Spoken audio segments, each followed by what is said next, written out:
Brasil. Esse ano não começou de forma brilhante, né? O que acontece? O ano passado, ninguém mais tem dúvida, o PIB do ano passado, quando a gente souber o número, vai sair no dia 1º de março, a estimativa do PIB do ano passado, o número é de 1%, foi muito fraco, com a indústria caindo, algo como 2 e pouco, foi realmente um pibinho, como ficou popular de falar na empresa. O que acontece, e pior do que isso, o perfil ao longo do ano, quando estava no meio do ano, o que se esperava, assim, foi muito ruim o primeiro semestre do ano passado, mas todo mundo esperava que tivesse uma melhora significativa no segundo semestre. Esta melhora foi fraca. O Natal foi mais ou menos. Não foi ruim, mas não foi nenhum abraço-tempo. Foi um Natal mais ou menos. O que acontece? Nós não entramos crescendo, nós entramos meio devagar nesse ano. Portanto, o crescimento depende desse ano. A gente já tem alguma desaceleração no mercado de trabalho privado. Isso eu vou mostrar para vocês num minuto. Terceiro ponto, a inflação está feia. Está realmente feia. A inflação brasileira subiu. Tem que olhar isso não por todos os lados, mas inclusive por lado de custos. Ela está rodando numa coisa parecida com 6%. Não é um número espetacularmente alto, mas é muito pior do que vinha vindo. E o que é pior na inflação é que ela está se generalizando. Acho que todos vocês percebem isso. Quer dizer, você tem muitos preços, não é que está puxando o grão, não é está puxando muitas coisas estão subindo, a gente vai falar no minuto, né, por esse lado, mas a inflação está realmente subindo, né? Depois, tem uma coisa, o Washington estava mencionando isso, né, essa muita manobra que o governo está fazendo, essa chamada contabilidade criativa, né, finge que paga, mas não paga, finge que... Isso está tirando credibilidade das coisas, muita intervenção, esse tipo de coisa. Tá certo? Terceiro, nós temos um problema em energia. Apesar do corte da conta de luz, o setor elétrico, a gente depois pode discutir com mais detalhes se quiser, está fragilizado. Né? Os apaguinhos, apagos generalizados mostram isso. Essa queda da conta de luz agora ela é um pouco enganosa no seguinte sentido, ela vai acontecer agora, mas como está se usando muita térmica, e a térmica é muito mais caro, isso ao longo do tempo vai ser repassado de volta para o consumidor pela regra atual. Então, os 18% de queda de luz, na verdade, quando chegar no fim do ano, vai virar 10,5% no máximo. Por quê? Porque cai agora, depois depende da data de reajuste de cada concessionária. A Copel aqui eu não sei exatamente quando é que é, mas nas distribuidoras, né, da data de reajuste, todo o excesso de custo da energia térmica tem que ir para a conta de novo. E esse excesso pode ser 10 bilhões de reais, 12 bilhões de reais, o que come um pedaço do que caiu. E o sistema está fragilizado, tá certo? Por esse lado, né, é bastante importante. Né? E muitos países ficaram mais atrativos que o Brasil. O que eu queria mostrar para vocês é que esse exercício mostra exatamente o dilema onde está o Brasil hoje. Nós pegamos aqui o seguinte, os 8 anos do governo do Lula, o vermelho, e os 2 anos do governo da Dilma. Como isso é tratado ano a ano, não tem importância eu pegar 2 com 8, isso é a média anual. E o que nós fizemos? Nós pegamos do crescimento que existiu durante os 8 anos do Lula e os 2 últimos anos, o que foi devido a cada uma daquelas causas.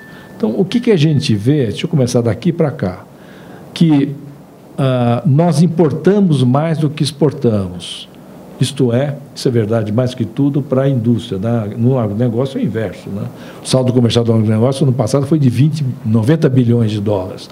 Mas no conjunto da economia, né, pela energia, pela indústria, nós importamos mais do que exportamos.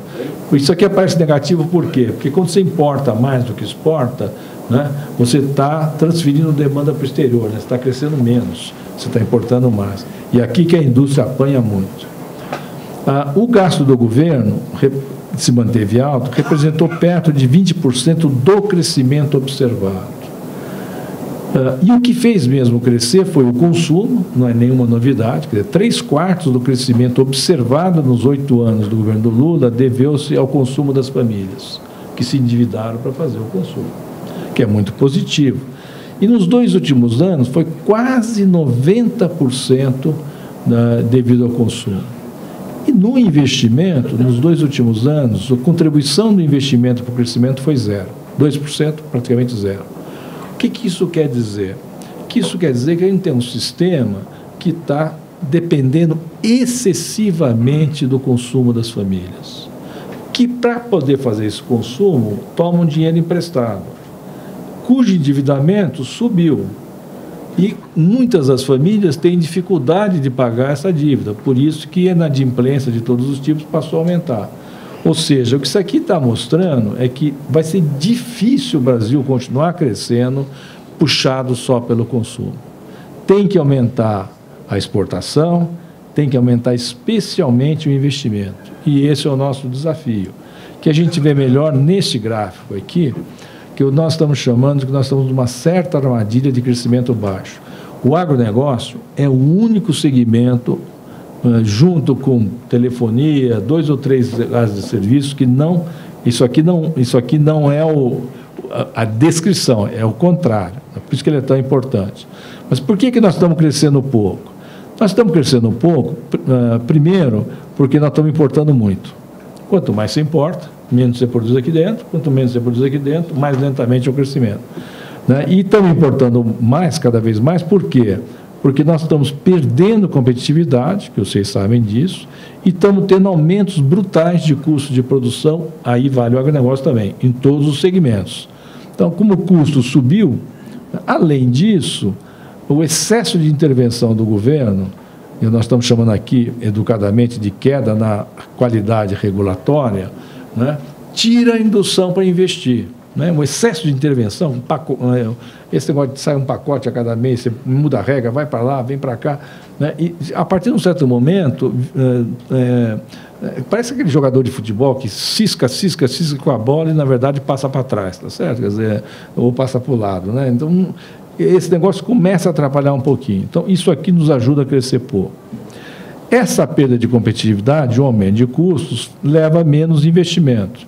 Se o investimento está baixo, o crescimento também é baixo, porque o país sofre do mesmo processo que as pessoas e as empresas. Se não investir, não cresce. Vale para as pessoas, vale para as empresas e vale mais para o Brasil. Além disso, quando você dá excessivo estímulo ao consumo, por definição, se eu consumo mais do que ganho, a minha poupança é baixa. Se a poupança é baixa, o investimento é baixo. A poupança brasileira caiu nesses últimos anos porque as pessoas foram investir. Nós poupamos, no Brasil, pouco mais de 15% da renda. É muito pouco. O chinês cresce o que cresce porque eles poupam 43% da renda e investem 43% da renda. Não tem milagre, não é que eles são mais espertos que a gente. Eles investem mais e nas coisas mais certas, a começar da educação, por esse lado. Então, eles crescem mais rapidamente. Não é porque não tem nada melhor que a gente. Nós somos tão bons quanto eles, desde que façamos a mesma coisa. E, finalmente, o que o governo fez nos últimos 4 anos foi uma grande aposta. Claro que o governo sabe que o consumo diminui aqui, ele sabe que tem essa perda de competitividade, mas a grande aposta do governo nos últimos 4 anos foi que o investimento público ia crescer. Que a Petrobras, a Eletrobras, os gastos nas estradas puxariam a economia suficiente para crescer. E aí que a coisa naufragou. Não dá tempo, nem a hora de falar, podemos discutir depois se vocês quiserem, mas você pega a Petrobras. Uma boa empresa, não é uma empresa ruim, é considerada, talvez, era, hoje perdeu muito disso, mas há anos atrás, 6, 7 anos atrás, era considerada a segunda, talvez a terceira, melhor empresa estatal de petróleo do mundo. Disparado na frente é a Noruega, a Statoil da Noruega. E a Petrobras era meio a segunda, porque era uma boa empresa, gente competente, etc, etc, etc. Aí, por mérito da Petrobras, se descobriu o pré-sal, que é achar um tesouro mesmo. Tem lá, o petróleo está lá mesmo, existe, aquele troço tem valor, difícil de tirar, mas aquilo lá tem valor. Então, você tem uma boa empresa que gera um caixa do tamanho do mundo e que, de repente, acha um tesouro. Por isso que muita gente, todo mundo falou, bom, aqui tem uma alavanca para a gente puxar para crescer. Aí o que foi feito em termos de regulação, né? Aquela queda da qualidade regulatória? Né? Você começou a inventar demais. Nós tínhamos um sistema de aumentar o petróleo que era por licitação. Você põe um campo, quem pagava mais levava, podia ser a Petrobras, podia ser... Não, trocaram por um sistema em que diz assim, não tem risco no pré-sal, que não é verdade, então só pode a Petrobras. Ela obrigatoriamente é a operadora de todos os campos do pré-sal e ela obrigatoriamente tem que ter pelo menos 30% do capital, digamos, é dona de pelo menos 30% disso. Aí montou-se uma equação no qual passou a se exigir da Petrobras mais do que a empresa pode dar. Porque estou falando de 2007 para 2008. O que queria? Que a Petrobras investisse muito, 250 bilhões de dólares, é mais que o investimento da Exxon, mais que o investimento da Shell. Então, investisse muito. Segundo, que investisse muito rápido, isto é, que as metas de produção a produção crescesse muito rapidamente, que investisse com a melhor tecnologia, que investisse comprando dos equipamentos 60%, em geral, em média, feitos no Brasil, né? E com preços controlados. Aí não deu. Qual é o resultado 4 anos depois? A Petrobras, o lucro está caindo precipitosamente. A eficiência dos equipamentos da Petrobras caiu de um índice que é alto, de 90% para 70%. Por quê? Porque para produzir muito rápido, é uma coisa que todos nós já passamos por experiência, ouvimos de alguém. Quer crescer rápido demais, não faz manutenção. É bom no primeiro ano, no segundo ano começa a dar problema. Agora, manutenção de plataforma, não dá para deixar de fazer. Não foi feita manutenção de plataforma. Então, as plataformas produzem menos do que antes. Então, a produção não cresce há 4 anos. Ao invés de explodir, ela parou de crescer, né? O investimento foi grande, mas os projetos atrasaram. Os custos subiram. Aquela refinaria lá de Pernambuco era orçada em 2,5 bilhões de dólares. Hoje, a última conta é 20 bilhões de dólares. É dinheiro em qualquer... E está atrasada 4 anos. Essa é que o Chaves ia pagar metade, né? E que nunca pôs um tostão, tá certo? Por esse lado, né? Então, o resultado é desastroso, né? Por isso que se olhar para quem acompanha eventualmente bolsa, vê o valor da ação despencar, porque ela não dá lucro, não está crescendo a produção, não está conseguindo investir, perdeu eficiência e está com o cash flow negativo, tá certo?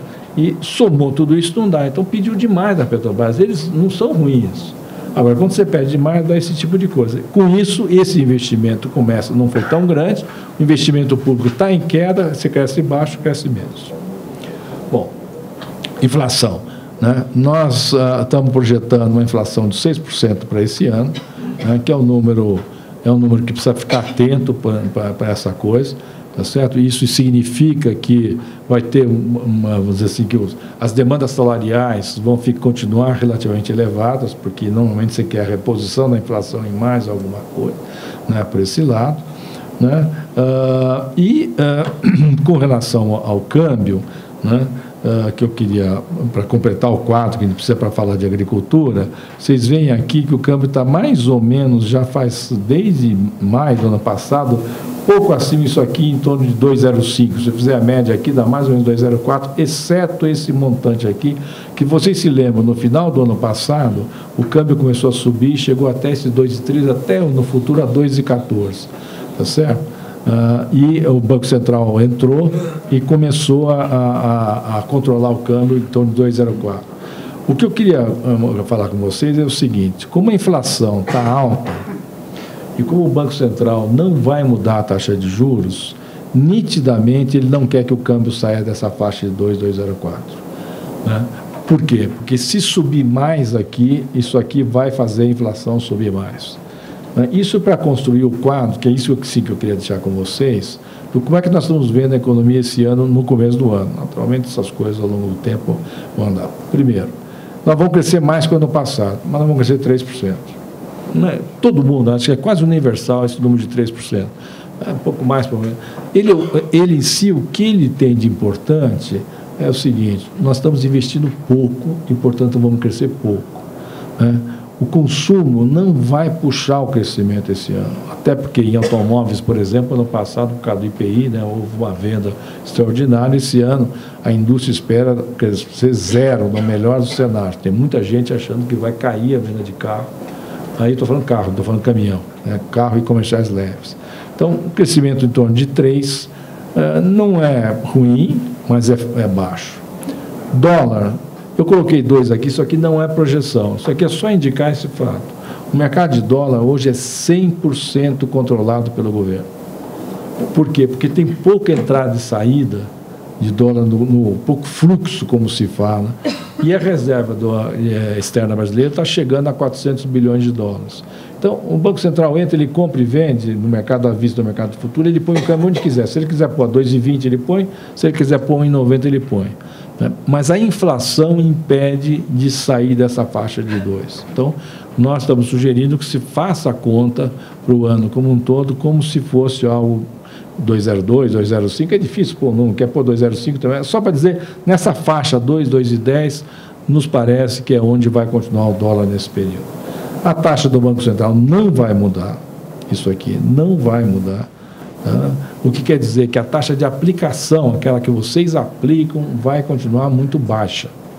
Porque ela vai ficar, se descontar a inflação, a taxa real de juros é muito baixa. Que é bom para quem está investindo, não é bom para quem é poupador, tá certo? Por esse lado, e é isso mais ou menos é que vai acontecer. E nós não estamos vendo muita mudança nisso aqui. Por quê? Que é uma coisa importante. A Presidente da República tem pleno conhecimento, e ela tem razão, de que essa queda de juros, lá de via aquele que era 10, 11 para 7,5, é a melhor realização econômica do seu governo. E, portanto, para subir isso aí, vai precisar cair o mundo, e o mundo não está caindo. Então, nós achamos que o Banco Central vai manter a taxa de juros fixa, né, o câmbio mais ou menos ali, e vamos crescer. Então, esses eu acho que são os parâmetros que complementam os parâmetros lá de fora para a gente falar um pouquinho de agricultura.